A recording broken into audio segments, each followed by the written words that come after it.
What's up, YouTube? It's Kenny again. Sitting here at a truck stop. My appointment for this delivery is not until 4 p.m.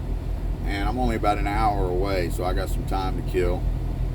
Wanted to make a video this morning, just to do another update on what's going on. I think that I left some stuff out of that last video I did. It took me 2 or 3 times to make the video.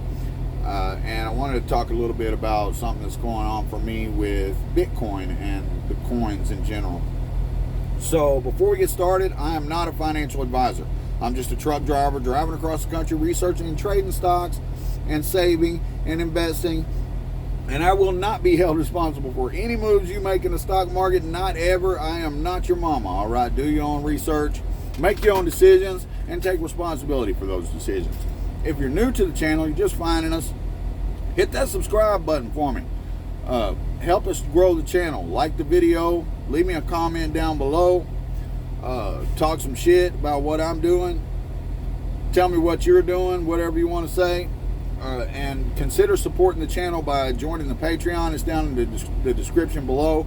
You don't get anything extra. I don't create any kind of secret back channel, but if you want to pay it forward to somebody who's not one of these rich ass dudes on YouTube, you know, consider supporting this channel.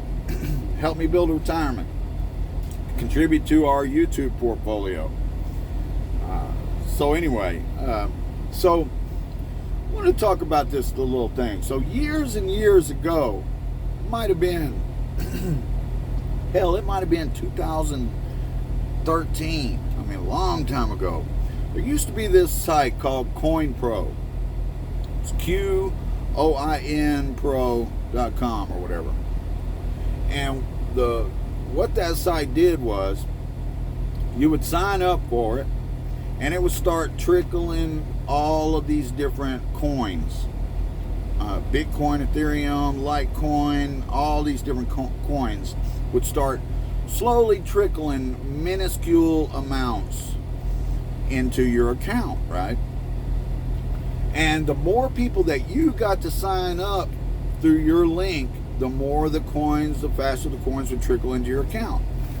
And we're talking about minuscule amounts of coins. Like, you know, I mean, I remember in the beginning I was looking and I had 0.0000123 Bitcoin or something, you know. But the thing is that back then, Bitcoin was like under $1,000. You know, we're talking about a long time ago, and I don't remember how much it was, but it was cheap, all right?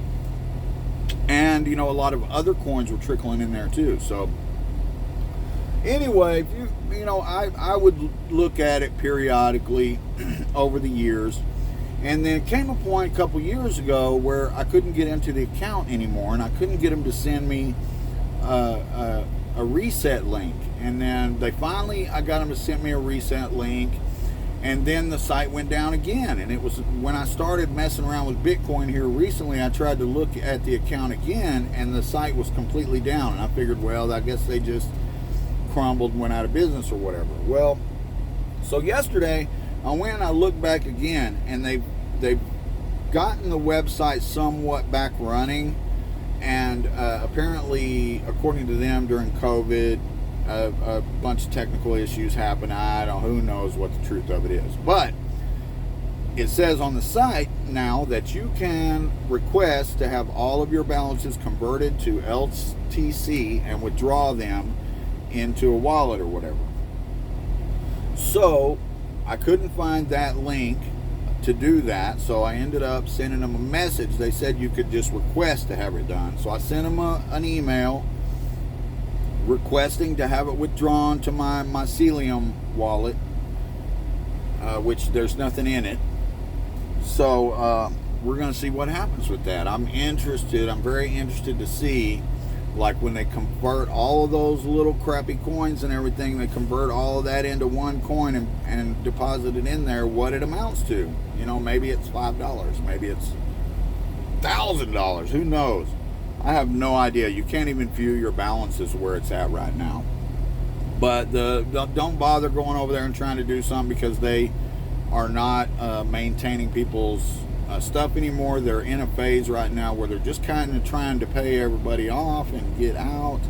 And so yeah, I'm kind of excited and interested to see how that turns out.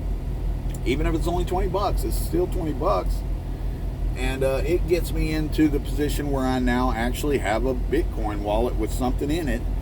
And, you know, maybe that'll encourage me to actually go buy some of these coins, like not through Webull or something where I can actually physically hold the coins. So we'll see where that all goes. Market and pre-market is not looking too great. It is what it is. The market is just acting funny. I may end up in a position where I'm having to hold everything in the Roth IRA for quite some time before I get into the green. It's not ideal, but you know, at least I'm in positions now that I feel like will pan out for me. So I'm not sure if I left this out of the last video because I tried to make it several times, but I made a $200 deposit into the cash account. I made a $420 deposit into the Roth IRA, and I also have $180 in the YouTube portfolio that's set to buy whenever I'm ready to make a buy. And so yeah, we're in a position to actually buy some stuff in this downturn. I'm going to be watching Hyliion today, looking to get my position in the cash account up to 100 shares. It is currently my biggest position in the Webull, the cash account. So as I've talked about before, the cash account is the main vehicle that's going to allow me to withdraw whatever money's in there when I'm ready to come off the road, whether that's 2, 3, 4 years down the road. That's going to be the way that I'm going to stack cash in the stock market to be able to withdraw. Because if I withdraw it from the Roth, there'll be penalties and stuff like that. However, once I get to 10,000, I got another 1,500 to put in the Roth to get it to 10,000, okay?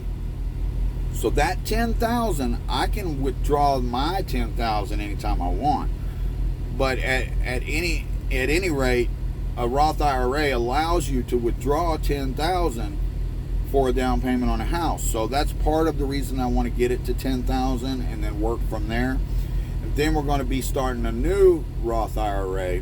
And what will happen is, because of the little $500 hiccup that I had earlier in the year from pulling money out and putting it back, once I hit 10,000, I'll be able to put another 1,500 in a new Roth IRA to max out this year.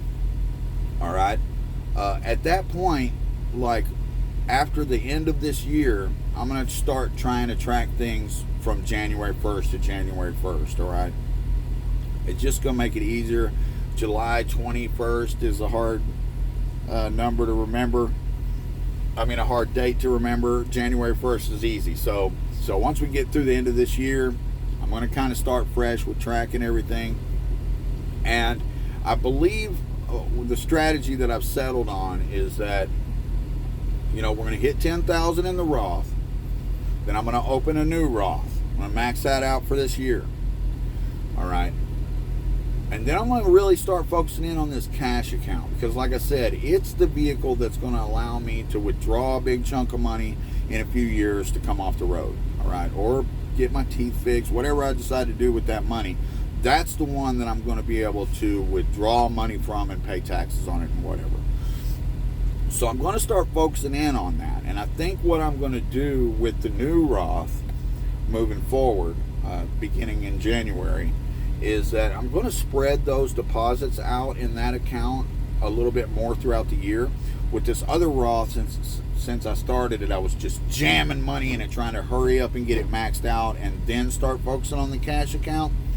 And what that's caused is, because of me losing focus here and there, not putting as much in it, the cash account has only had about, I don't know, $2,500 worth of deposits in there. So I think what I want to do once I hit this 10,000 mark is get the Roth maxed out for the year, and then start really focusing in on this cash account and spread that Roth next year out over the year with like a dollar cost averaging type situation, to where I still get it maxed out to the 6,000, but I'm not trying to just jam money in there in the first 6 months. So that way I can make more deposits into this cash account and allow this cash account to really start building up some money over next year. And the cash account is long-term stuff. It's not going to be buying and selling in that cash account, and that's always been the plan. I did make some sales earlier this year, but that was the only time that I've ever really sold anything in that account. It's only been just buying and planning to hold long-term. Well, going forward, now Webull offers fractional shares now, so that defeats the problem that I had before with the Webull account, and now I'm going to start focusing in on building that cash account up. That's currently in my brain. That's the strategy that I think I'm going with. All right, now I still haven't decided if I'm going to go with M1 Finance or who I'm going to go with for the long-term Roth, but it may be M1 Finance. And it's easy. If I want to just throw a couple $100, $500 a month in there to get it maxed out for the year or whatever, that I think it's $500 a month. It'll make it easy to just throw it in there, set it to buy, and dollar cost average in. And then we're going to focus in on this cash account, on buying long-term stuff in this cash account. And that's where it's at. Hit that subscribe button, like the video, leave me a comment, and thanks for your support. Thanks for watching. Join the fucking Patreon. Support the channel. We'll see you next time.